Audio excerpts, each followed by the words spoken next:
All right. Now, Tim, we are officially live. Good. Welcome, everyone. My name is Tim Selden. I'm the president of the Montessori Foundation, and this is our weekly Independent School Leadership Forum. We are the Montessori Foundation, but we also love and respect and work with parochial schools, charter schools, progressive schools, Christian schools, parochial schools, you name it. So hopefully this will be useful to you, whether you're running a preschool or a high school or anything in between. Every week we have a workshop on some topic that we think is of interest to independent school leaders like us. I've been doing this for about 50 years. Clint Lausch is my collaborator. He is the founder of a company called AIMS, which is automated independent school marketing software, right? I said one of these days you're going to nail it. Nail it Um, right. it's admissions inquiry and marketing software, so it's There you all in one marketing, admissions, and tuition management software for private schools. And we recently partnered with Montessori Compass to create what we call the Growth Suite. That is truly an all-in-one platform from your initial marketing and advertising all the way through classroom management and observations. Terrific. Well, I often say that I so admire what you do as a extremely helpful, cost-effective, and desirable marketing software solution for independent schools. You're kind of an ad agency, and you have really, really strong software. So I think today's topic is leading with purpose, crafting your school's vision and strategic plan. But before I get started, Clint, are there any housekeeping things you need to cover? Yeah, so a couple things, everybody. So as always, this is being recorded. You will get the follow-up recording within 24 hours after the session's done. There's always time for Q&A, either during the session or towards the end. Use the Q&A feature to toss in your questions there. And always appreciate it if you take 30 seconds at the end of the webinar. There's a little post-webinar survey. Let us know what you liked, what you want to learn more about.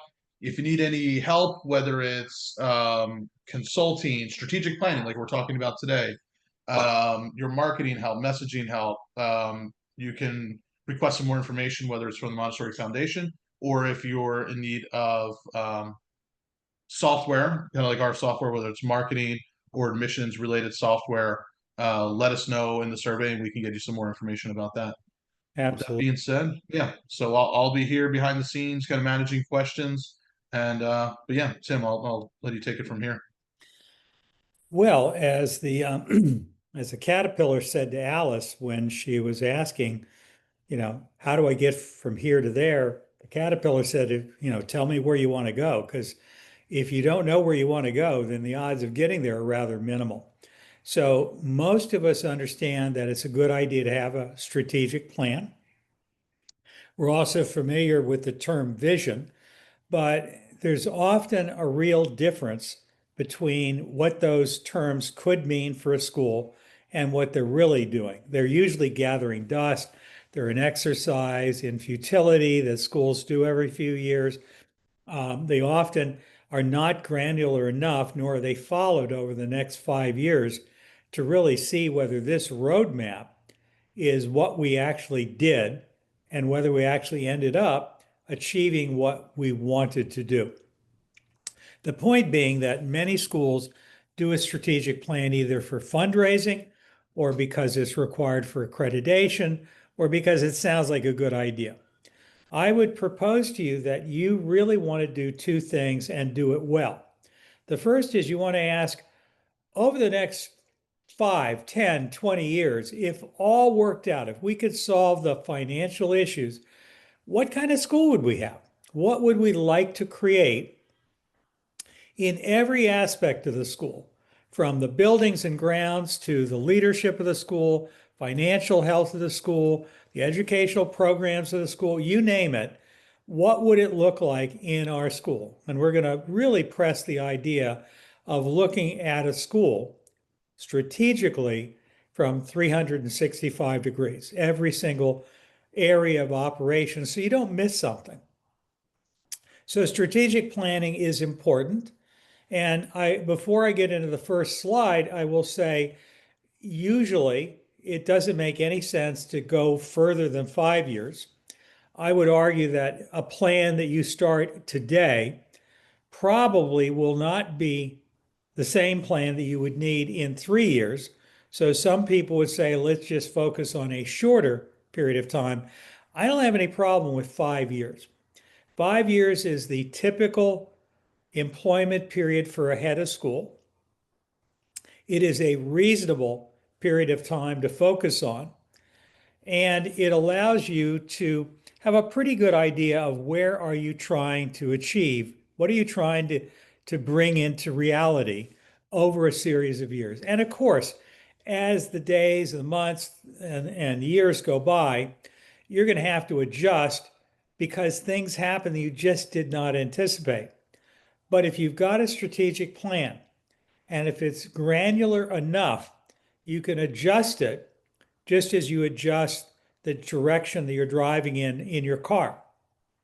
When you hit a curve or when someone slams on the brakes and you need to quickly slow down. So a strategic plan is not set in stone, but gives us a pretty good idea not only of what we want to do, but what we're trying to achieve. How would we know if we actually succeeded in bringing this strategic plan into action? Now, the word strategic has to do with the idea of the big picture.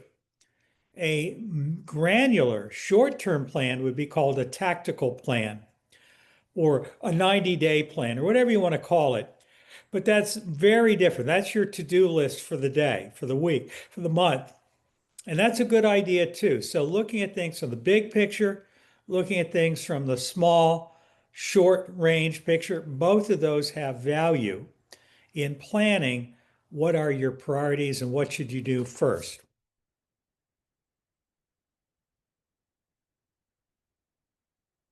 Hold on. There we go. So this matters because if everything is a priority, then there are no priorities. We notice that schools tend to drift without a shared vision. I mean, you can get so busy on a day-to-day basis that before you know it, the day is over and you got to go home and you're saying, what the heck did I accomplish today? You want to be thinking strategically, not just in terms of the moment-to-moment task in front of you. You need that too. But there has to be a balance between the short term and the long term. Because again, without it, the odds are you're going to drift and a month will go by, or 2 months will go by, or a year will go by, and you will not be any closer to your long-term goal. The third thing is that leaders tend to burn out if they are chasing too many goals or if they don't have any defined goals. If you don't have any defined goals, then all you're doing it's like juggling. It's exhausting. There's no sense of beginning, middle, and end. We need to feel that the work that we're doing is having tangible results. Another thing is that a simple plan should align with staff, families, and boards or owners. In other words, a strategic plan should give your stakeholders, your students, your parents, your administrative team, your faculty, and your alumni, of course. It should give everyone a sense of we know what's going on, we know what the school is working on, we can see what they're hoping to bring about in the next few years, and we want to do it together. That's the goal, why this matters. So we want to have a purpose and a vision and a plan. The purpose is, why do we exist? The vision is, what do we want to become in the next 5 to 10 years? And yeah, I know a strategic plan is normally for no longer than 5 years, but a vision can be longer than a single strategic plan. If you're thinking long-term in terms of what is your business all about, what are you selling or what do you want to sell? What are your key issues you want to watch out for? Even if they go longer than your shorter term strategic plan, you're more likely to actually get there.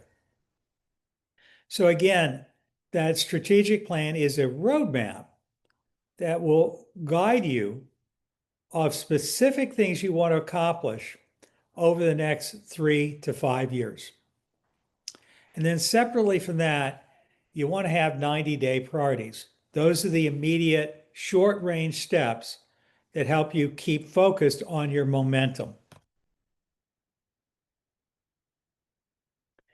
We want to organize our goals in some kind of spreadsheets. I mean, you can do it in Word, but personally, I prefer spreadsheets because an Excel file can easily have multiple tabs.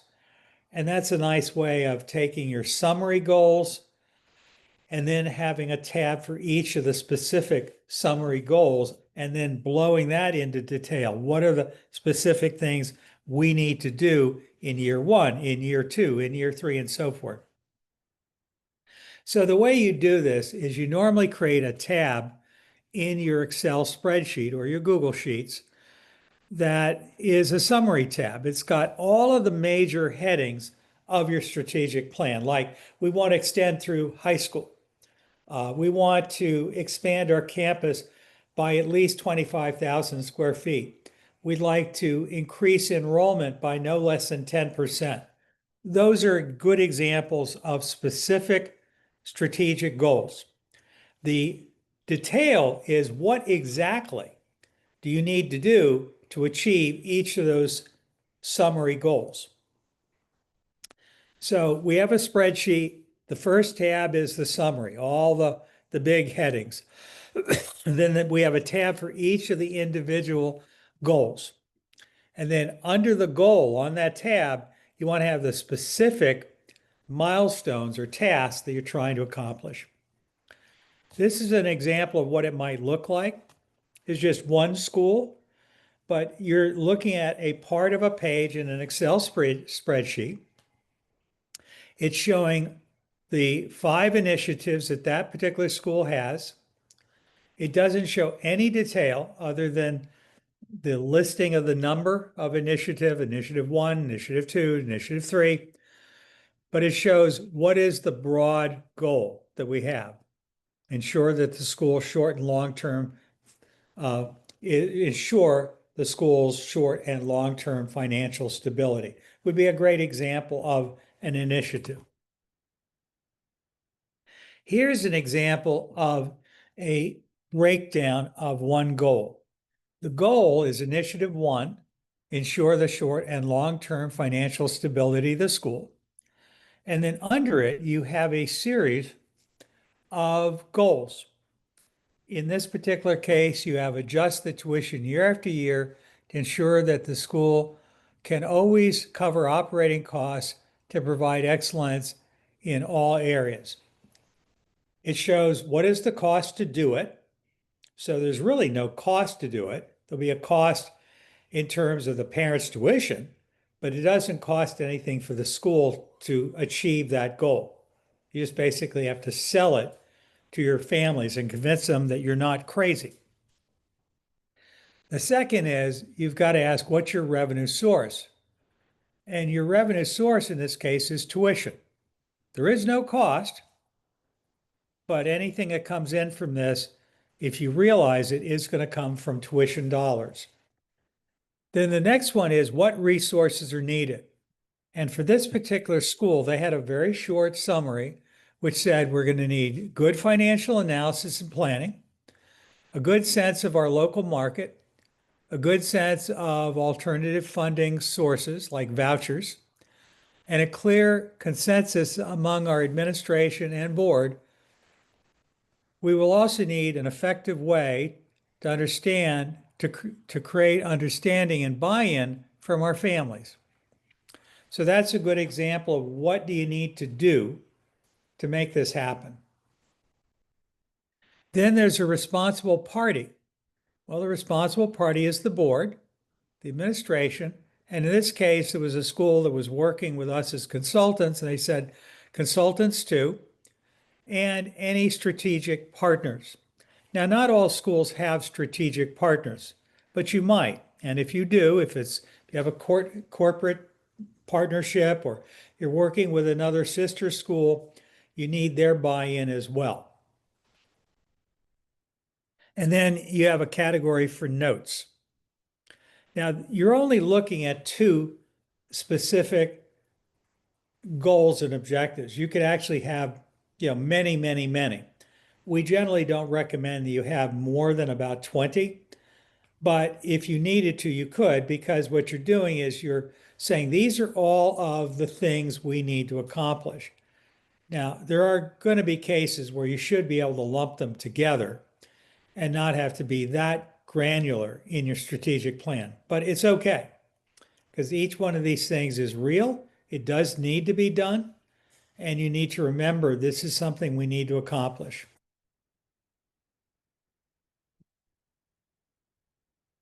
Now, these are what we call the 10 pillars. The first is program and curriculum. So I want you to think about your school. It has 10 areas of operation, at least according to me. One of them is the educational program. That's anything that happens to a kid from the moment they arrive in the morning, your summer camp, your after-school clubs, anything at all that has to do with their programmatic experience.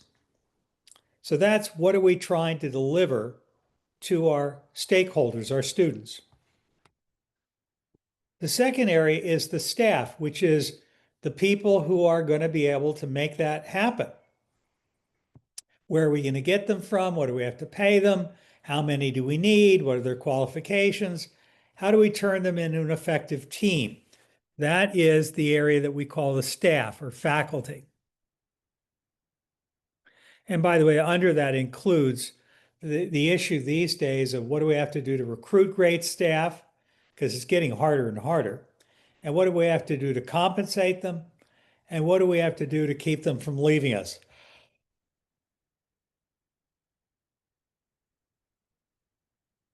The next is finances and budget. How much does it cost? How much are you going to bring in? How do you plan to use the money that you've got? In other words, if you want to have a program, you have to have a staff to deliver it, and you also have to have a source of income to pay for it. And the reason why we do this in strategic planning is we are deliberately looking at our strategic plan needs from the perspective of 10 separate areas of running a school that all interconnect. For example, without money, you're not going to recruit staff. Without money, you're not going to pay somebody to be an HR director or an educational program director, or have money to sponsor people through graduate education or Montessori teacher education if you're a Montessori school and you need sooner or later to sponsor someone who's not already certified through their special training. The next area is your facilities and your environment. And by that, what I mean is your buildings and grounds. So we all know it's all about location. It's about the buildings you have and the facilities you have indoors, like an indoor swimming pool or an outdoor swimming pool, tennis courts, a gymnasium, an art center, library, all those different things are the facilities that you have.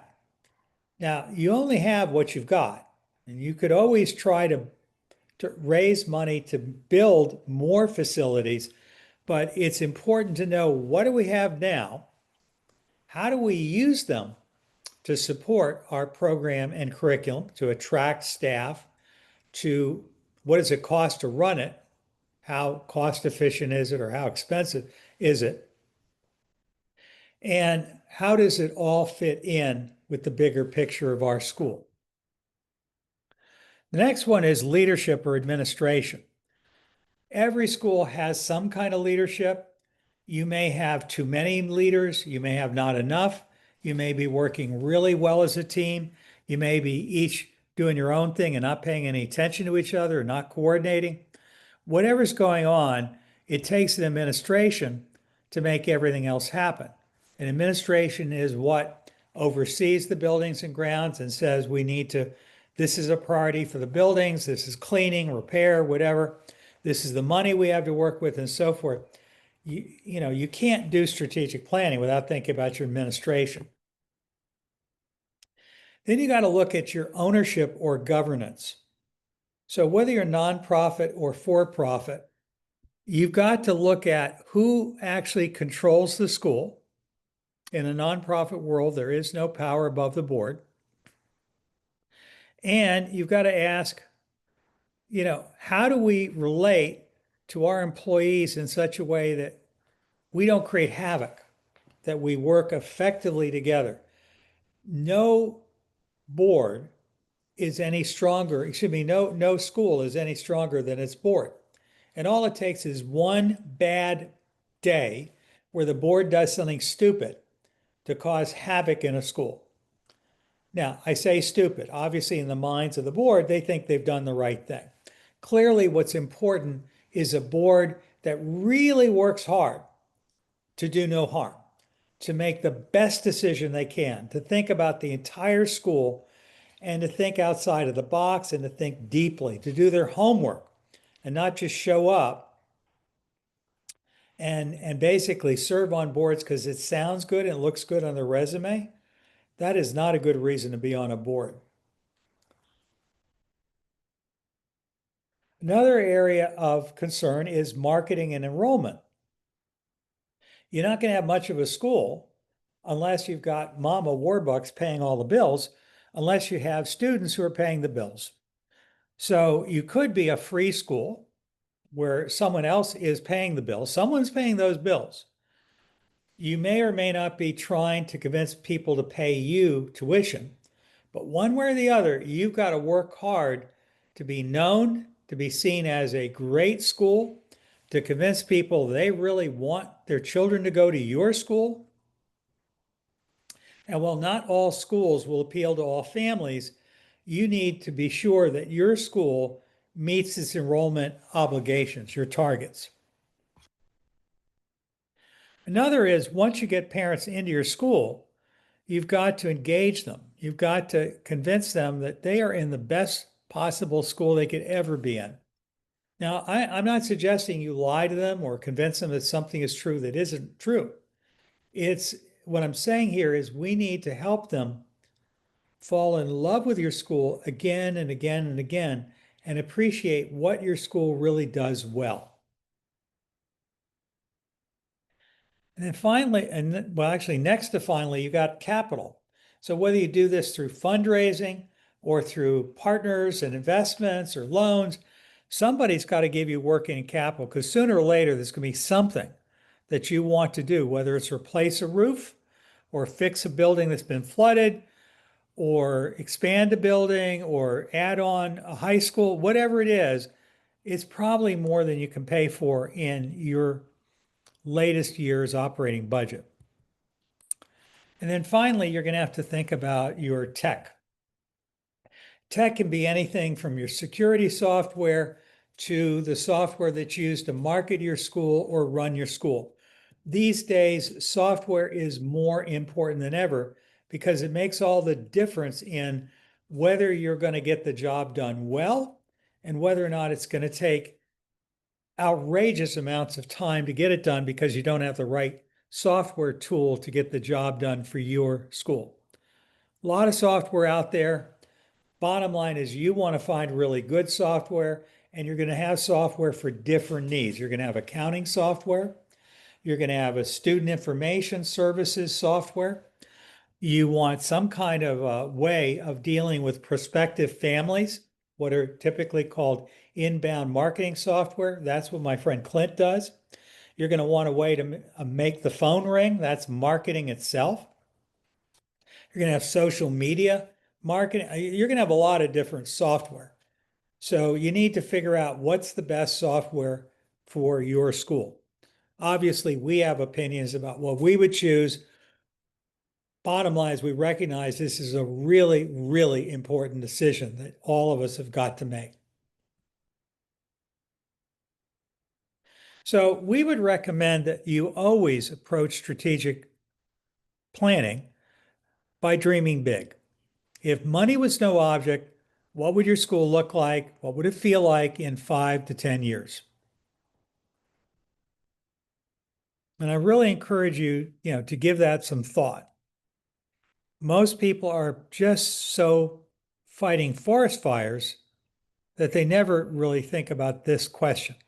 What are we trying to achieve here over the next 10 years? People are more likely to get excited about a school that has a big vision, a big dream, than a school that really doesn't pay any attention to that. So here's an example of an exercise. In 20, name the year, 2030, 2040, you name it, our school will be known for blank. Children will consistently be doing blank. Families will feel blank because blank. Teachers are able to blank thanks to blank. And evidence of success includes. I'm going to ask you all to take a moment and think about this and actually play the game. It doesn't matter whether what you do is consistent with what's real for your school, but I'd like you to try this out. Let's say in 5 years, 2030, our school is known for blank. Our children consistently do X. Families feel Y because, and the teachers are able to do X. And here's how we know this is true, the evidence. So I would like to stop talking for a few minutes and give you 5 minutes to work on this exercise. And we'd love to have you put your work into the chat.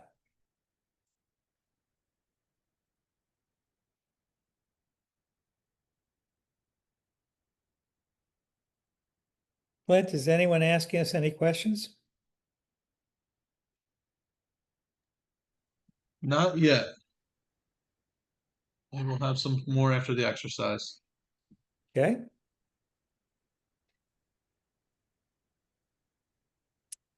Yeah, Sarah, thanks for joining. Not a problem. Yep, you'll get the recording.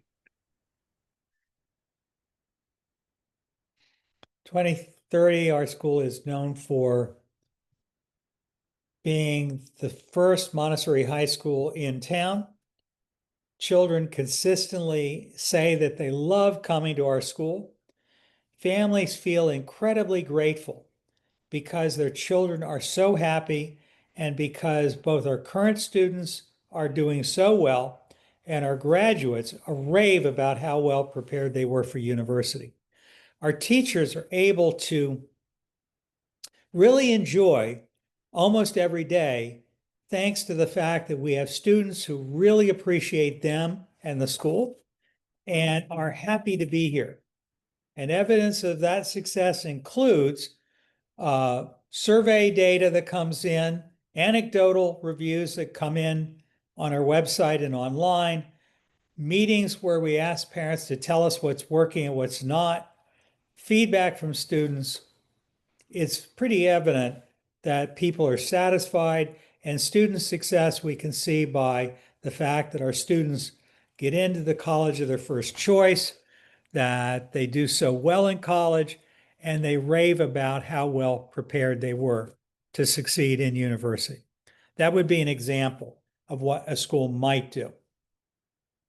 That's a big long-term vision picture. Your school might do something very different, but that's okay.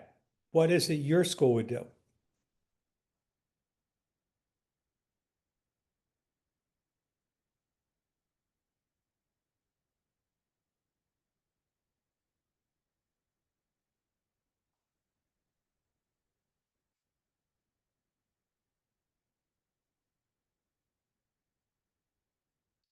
We have anything, Clint?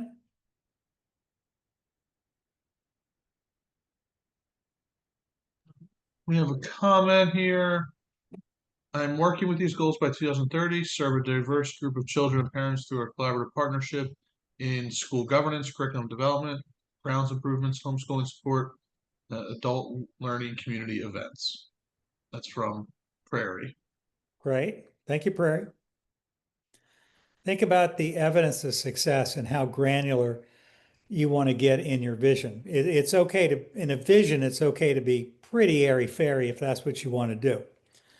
But the reason why we do this exercise, which is a very, very simple one, is it's just to get a group of people who are beginning to work on strategic planning, just to toy with, okay, in 10 years, where do we want to be?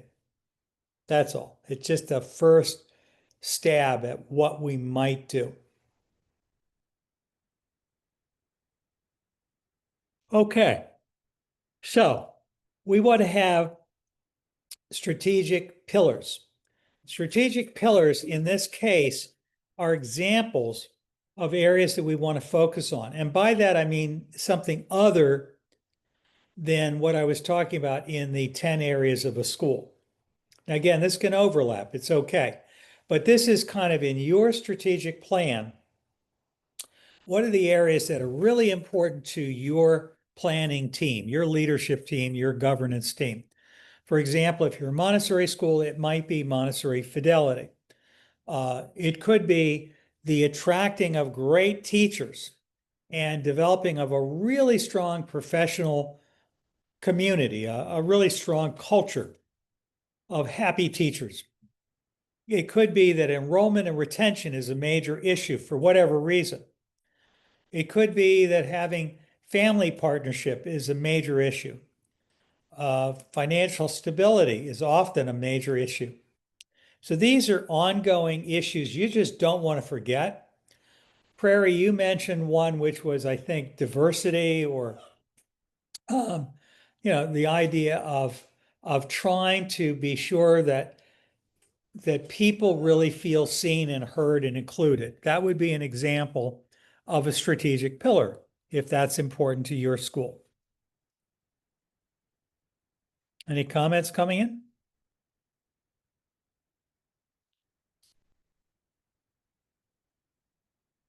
I would like No to, additional ones. okay, I'd like to ask everyone to take 2 minutes and give us some thought and put into the chat one word.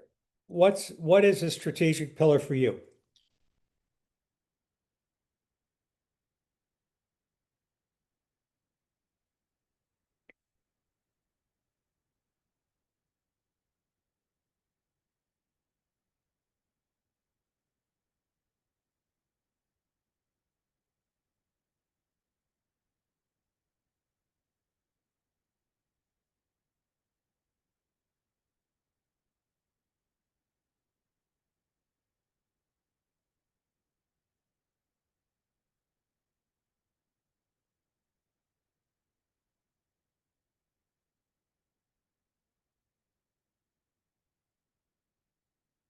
Anything coming in?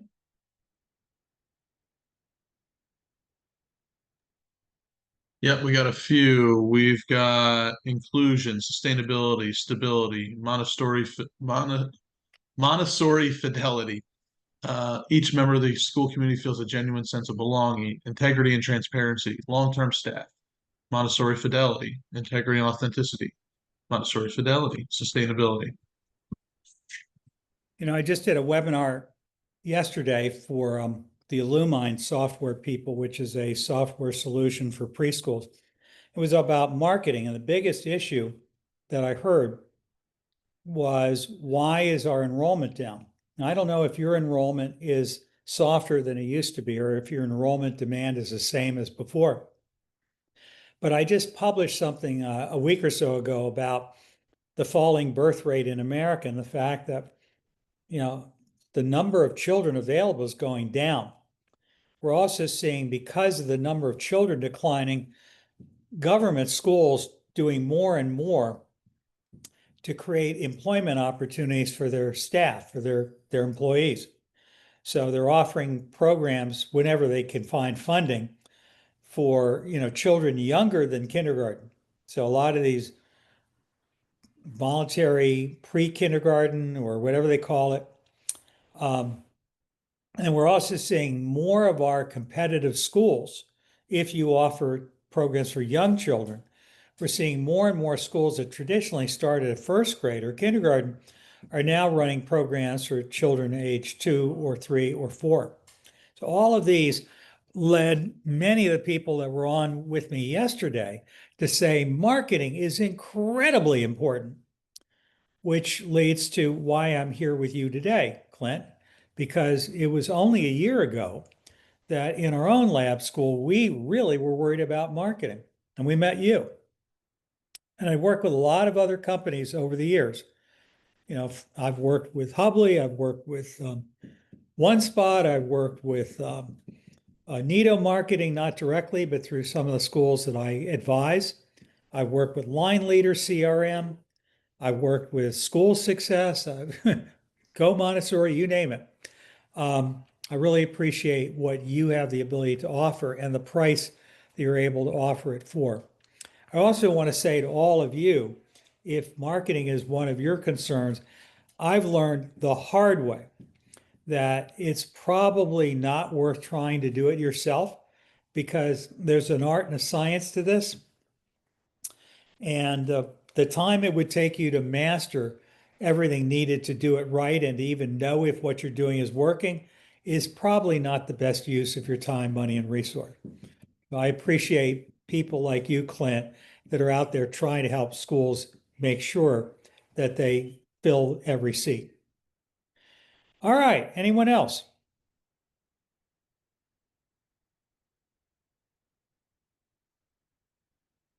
Hearing nothing more, I'll go on the next slide. All right, so we want to draft your 3 or 5 pillars, which is what I had you do already. That's the idea where I said, please tell me what are your priorities that you see, and you put down things like diversity, Montessori, fidelity, whatever. Those are very good things. Now, again, keep in mind, looking at your strategic plan from the point of view of what I call the 9 or 10 areas of school operation is different from what are your priorities, what are your pillars. And it's not that they wouldn't overlap. The odds are they will overlap. But the reason why we do the pillars is, and you may want to do it in reverse order, where you do the pillar exercise first, but you're trying to figure out what is important to us. And then you look at the 360-degree angle of what do we need to consider in the school? What facilities do we need? How's our finances? Do we need to do something to change the basic financial bottom line? Where's the money coming from?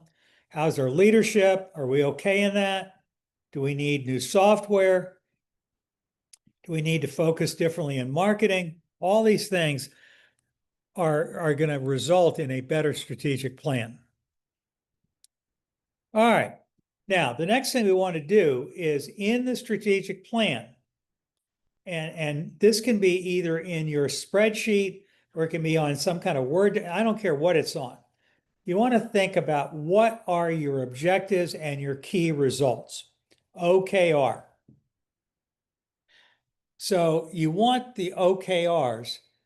These are the main goals that you have to be inspiring, and you want them to be qualitative. So it has to do more with things like build a thriving mission-aligned community. But it can also be very specific, like retain more or less 92% of our students. They should be measurable. They should be very, very specific. Increase our tour to enroll conversion rate to 40%, for example. Fill 100% of our seats by August 1st. Now, a good versus a vague, key result. Vague would be improve retention. It doesn't really tell you anything. If you maintain more or less a 92% year-over-year student retention, that's specific. So that's what we want in terms of writing a quality result. Key result. And then we look at our 90-day priorities. These are the short-term things. Think of it like your headlights on a car on a dark road when you're driving at 30 miles an hour. You want your headlights to illuminate everything in front of your bumper. so that if Bambi the deer jumps in front of you, you see it and you have a chance to stop before you hit it. You also want to see Bambi ideally 1,000 yards out. So the goal is to have short term, long term, and everything in between. This is the part where we're looking at the short term. So a short term priority, a 90-day priority, would typically be no more than 5 priorities. They're normally going to be aligned with one of your pillars. There's going to be one person who is in charge of trying to see that this happens. There's going to be some way of measuring your success. And it's going to be ambitious, but it's also going to be something that you're probably going to be able to achieve with some sweat. You don't want to set a ridiculous goal that you can't possibly meet. It's okay to work towards that goal, but set in your 5-year plan, set a goal you're likely to actually be able to achieve in 5 years. Otherwise, the exercise is just fantasy stuff. We don't want fantasy. So we want to have a scorecard. You want to think about our risks and we want to think about our cadence. So our scorecard would be typically 6 to 10 different metrics that you could think of. They may be metrics in the area of retention or attendance or cash, inquiries versus tours, tours versus enrollments, can be fidelity checks, it can be all kinds of things. You also want to think about risks and assumptions. And you want to think about what could send your strategic plan off the rails. Then you want to come off with a list of your cadence. In other words, what are the steps you're going to use to measure how are we doing? Are you going to meet every week? Are you going to have huddles with the leadership? Are you going to monthly staff updates? Are you going to have quarterly family briefings? These are all really important because, among other things, your people of your school need to feel like they have some sense of what's going on. Otherwise, they tend to get a little crazy. So I'd like to ask you to put in the chat, one, how did this work for you so far? On a 1 to 10, was this helpful? Was it not helpful? I'd also like you to put in addition to a number, is there one thing that you're going to try out this week, even if you're not right now in the middle of strategic planning? Your homework, ideally, would be to, even if you're not doing a strategic plan now, work on a 1-page, very simple plan. Think about it. So you're working on it. And then fill out a 90-day action plan. And that would be my homework for you. And that is the end of the slideshow, and I'll stop sharing. And I invite you to tell me, what are you thinking?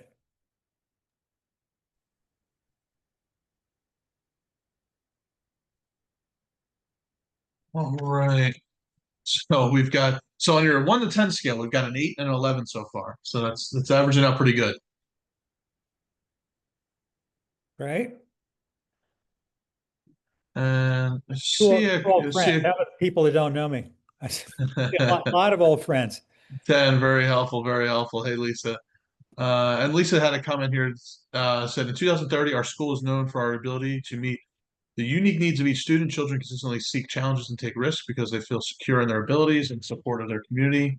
Families feel engaged because we're working in partnership to meet individual needs within a welcoming community. Teachers are able to draw energy thanks to advanced planning and community support and assistance. Evidence of success includes the sense of awe and wonder in the students and adults. It's very well thought out.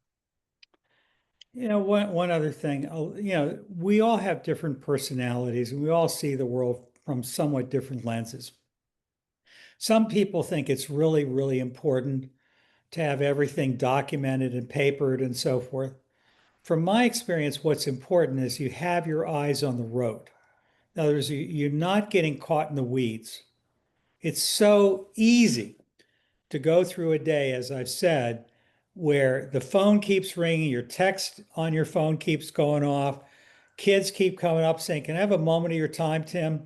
And before you know it, the day is over and you didn't accomplish anything that was important.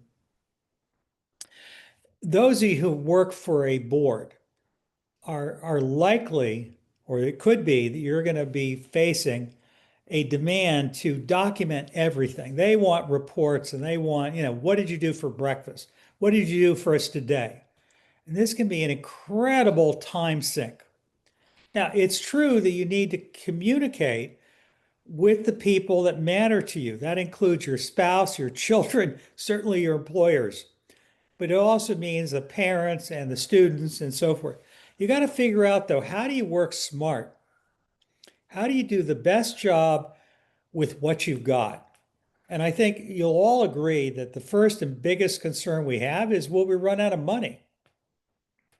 What can we do to make sure that we keep those nonprofits or those profits rolling in, that we're able to fill every empty seat, that in good times and in bad times, we're getting great families who appreciate us for what we are and are trying to help us instead of making our lives miserable. So for me, strategic planning is only one part of it, but I would argue that it is not an exercise in essentially fantasy thinking. We don't need fantasy. Lots of people write up fancy plans and they have them bound and beautifully designed and they put pictures in and charts in and all that. There's nothing wrong with it. Don't get me wrong. I mean, it can be very helpful in raising money if you've got a group of parents that are into giving large amounts of money. From my experience, what's most important is you're paying attention to, are we as a school, are we high enough above the ground that we're safe? If we're, let's use the metaphor of a little airplane. And are we about to fly into a mountain? So you really want to be focused on, where are we trying to get to? Where are we now? Is what is going on now working? Or are we basically driving ourselves crazy?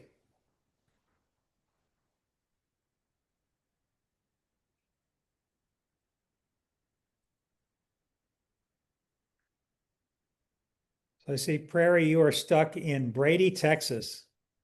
I am sorry to hear that.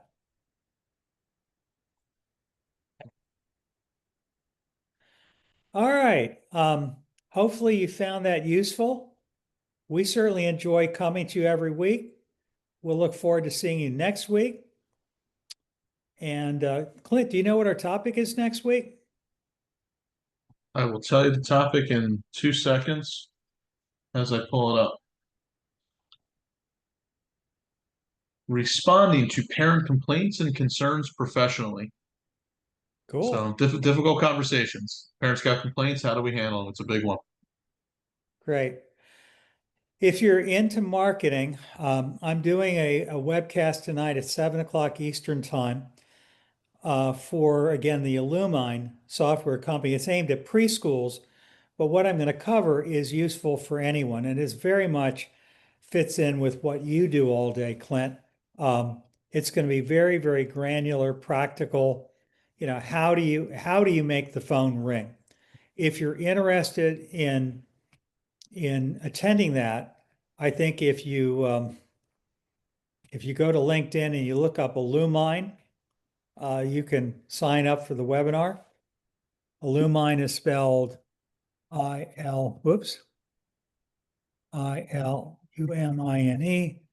Those of you who are Montessori educators, this is more preschool software, although I think it's kind of interesting. I certainly hope to see Clint and Montessori Compass incorporate more and more of this in the future. But I will say that I am very proud to also work with Montessori Compass and with Clint. I'm very interested. I find it very interesting working with you two.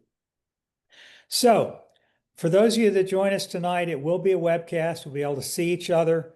Remember, we also do a weekly webcast on Tuesdays. That one you can sign up for once and you get weekly emails. I would love for us to be able to do that on Thursdays, but Clint tells me that this is the best way to reach people for what we do now. Right. And Peaky, I'm sure you can get that Montessori Compass software. Just reach out to them, montessoricompass.com. Soraya is asking if I can send the link, and the link I assume for tonight. So hang on, I'll try to find it. I don't know if I've got it, but I'll see. Hold on. I'm checking my I'm checking my email. Usually it comes into me.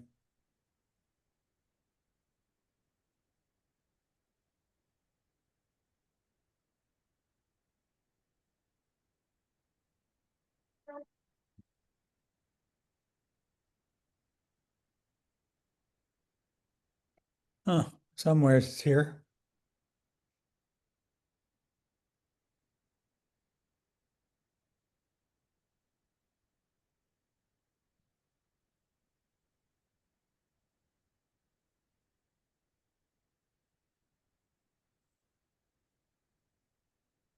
I think this is it. Okay, yep. Hold on, I'm going to put this in the chat. And then those of you who want to can sign off and go elsewhere. And we appreciate your time. We know how precious it is. That is the Illumine's LinkedIn page for those of you who want to see it there. And again, this is not so much about Illumine as how to market your school. So I think that's it for this week, right, Clint? Any last words from That's you? it. No, that's it. Again, when you leave here, I really appreciate if you take a few seconds to fill out the post-webinar survey. Certainly, if you're interested in connecting with Tim and the team at the Montessori Foundation for consulting, professional development, helping with your strategic plan, you go to montessori.org. And if you're interested in the marketing and admissions software and Montessori Compass, what you could do is you go to montessoricompass.com/growth suite, and that will show you our all-in-one software platform. If you need, if you are looking at some software to help you with your marketing and missions, help you execute those strategic plans. Mm-hmm. Absolutely. I'm blown All away right. by it. All right, everyone. We'll see you next week. Good to see old friends. And please, if you find this useful, tell other colleagues. We'd love to have more and more people benefiting, and we love talking to you all. Nancy Miller, I don't know what to say. It's in the chat. Oh, I see what the issue is. Hold on. Um, Hold on. It was just sent to hosts and Oh, panelists. Hold on. Let's see what we got here. Try it now.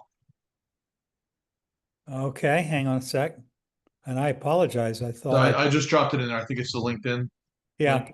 So, and of course, you Yeah. can go to LinkedIn and just try to remember the name of the company. It's an Indian software company that has been, again, trying to replace Line Leader and ProCare and so forth. But they've asked me to do webinars. And I think that I did one yesterday on this topic.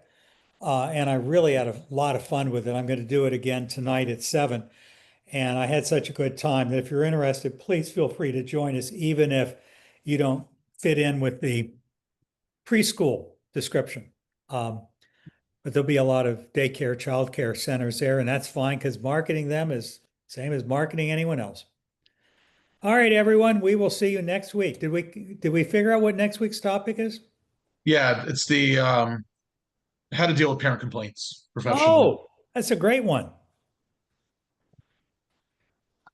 Are we going to do that when they come in mass, or are we talking about an individual? I'll leave that one to you. Um, I've been dealing with a school that had 60 people sign a petition, um, complaining bitterly. So I guess we'll deal with it both at the macro level and at the micro level, the one-on-one. Yeah, But yeah, I'll be happy to let's talk do about it. that next week. Let's I want do to remind everyone you will be getting handouts. You'll be getting a PDF of today's slideshow, and you will be getting a link to today's recording when it's ready.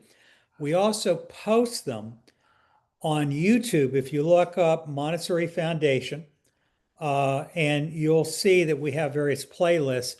The one that we're on is Independent School Leadership Forum, and these webcasts are all there. So again, please, hope you find them useful. Use them in your work. Soraya, tonight is 7 o'clock East Coast USA time. Okay? Perfect, everyone. We're going to sign off. Good night or good afternoon. Thanks, everybody.